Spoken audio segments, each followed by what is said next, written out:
What is an American by Harold LeClaire Ikes. Harold LeClaire Ikes was born on March 15, 1874, near Altoona, Pennsylvania. He then moved to Chicago at the age of 16 upon his mother's death. When he finally got into active and reform politics, March 4, 1933, he becomes the 32nd United States Secretary of the Interior and works for Franklin D. Roosevelt and Harry S. Truman after the death of Franklin D. Roosevelt. Now to talk about Ike's family. He first married divorcee Anna Wilmarth Thompson in 1911.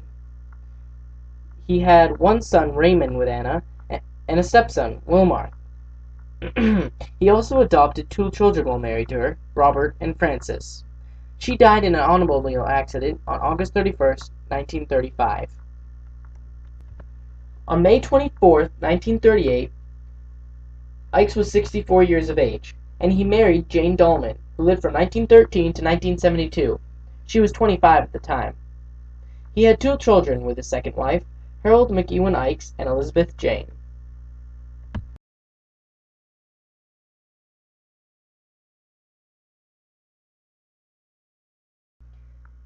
Impact of the speech. The impact of this speech on today's America is that without it, the U.S. may not have joined the war to help to help fight with Europe against the Axis power because they did not want to get involved in this world war. The speech is spoken by Ikes to be an inspiration to men joining to help fight in the army by saying what a true American is. What is an American could have been a game changer in a way for this war because if this speech was not given, the U.S. might not have joined the war soon enough, and Europe would have been fully taken over. Then the Americans would have had a tougher job on their hands. I mean, it would have been pretty much U.S. against half the world, at least, being against Nazis if they would have taken over pretty much all of Europe.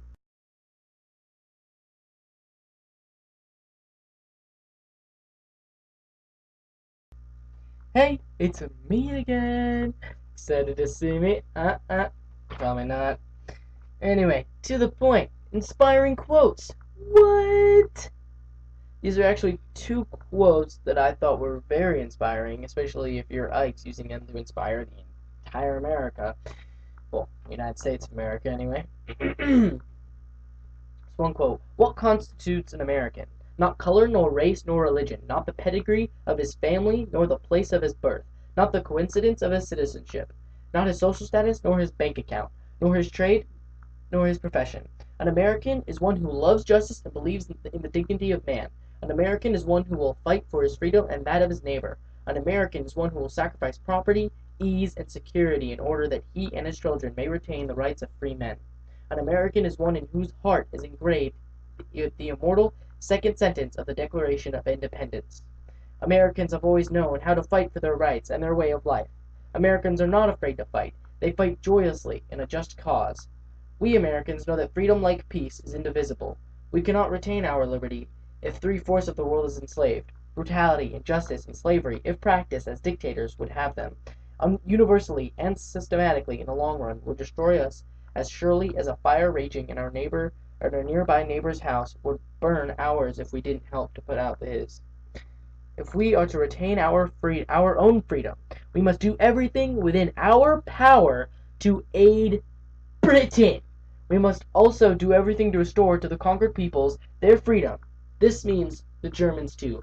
I find this quote so inspiring for the way, the wording. He just is I can kind of see him. I couldn't find any videos of this actual speech, but I can kind of just see how Ikes is portraying this to me to the people. He's probably it's just like American is one who loves justice and believes in the dignity of man, bringing out points from the Declaration of Independence of what our forefathers set up for America to be. So if that is what America is supposed to be, then this is what an American is. It's being you just it says right in the quote, and it's just so inspiring. If I heard this and I'm like, should we go to war or not? Oh, freaking A, man, slaves? We don't want to be enslaved. And it's it's pretty much like you rub their, what's the quote? You rub their back, or I tap your back. Or, anyway, whatever that quote is. whatever that quote is, it's pretty much the same thing as saying that if we are to retain our own freedom right here, we must do everything within our power to aid Britain. Going back to the place that if in the long run will destroy us for surely as a fire raging in our nearby neighbor's house would burn ours if we didn't help to put out his. So we don't want that. Again, we didn't. He was trying to inspire them to convince us to go to fight for this war because we didn't want pretty much Nazis taking over Europe and then finally getting the urge to come take over America. So we wanted to put a stop to it then. Another inspiring quote was at the very end, which is actually Hitler says this, and it's the British nation can be counted upon to carry through to victory any struggle that it once enters upon, no matter how long such a struggle may last or however great the sacrifices that may be necessary or whatever the means that have to be employed. And all this even though the actual military equipment at hand may be utterly inadequate when compared with that of other nations.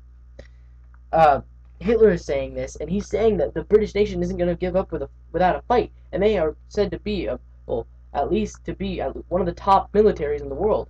And Alex is using this as an inspiration that we can go fight with them.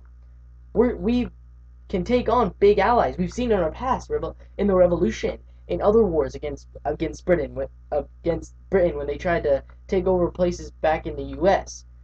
We can hold our own, but if we join and aid with Britain, which has probably still one of the top militaries,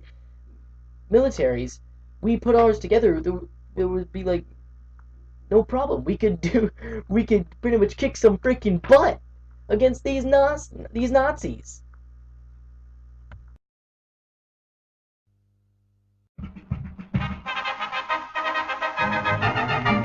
A certain German chancellor has lost his head. He's going to get a headache somewhere else instead, and he will be retiring very soon to join a certain Kaiser down in Doon. Adolf, you've bitten off much more than you can chew. Come on, hold your hand out. We're all fed up with you. God blimey, Adolf, you toddle off, and all your Nazis too. Or you may get something to remind you of the old red, white, and blue.